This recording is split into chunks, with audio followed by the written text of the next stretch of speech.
As-sidq, Allah subhanahu wa ta'ala ameamrisha jambo la kuwa wa kweli, kuwa mkweli.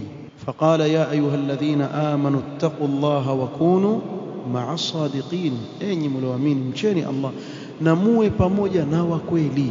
Wa huwa aslul iman, na msingi na asli ya iman ni ukweli. Qala Ibn al-Qayyim rahimahullah, wal imanu asasuhu as-sidqu wan nifaqu asasuhu al-kadhib. Iman msingi wake ni ukweli, sababu unapotamka shahada la ilaha illa Allah ni lazima uwe mkweli ndio ikubalike. Ikiwa ni muongo utaingia katika kundi la nani? La hawa waliotaja wan nifaqu asasuhu al-kadhib. sababu wanafiq wao watamka shahada, idha jaaka almunafiquna qalu nashhadu innaka la rasulullah. Allah sema wallahu ya'lamu innaka la rasuluhu wallahu yashhadu innal munafiqina lakathibun. Ni waongo hao, si wa kweli katika shahada wanaoitamka, hawajakuwa kweli.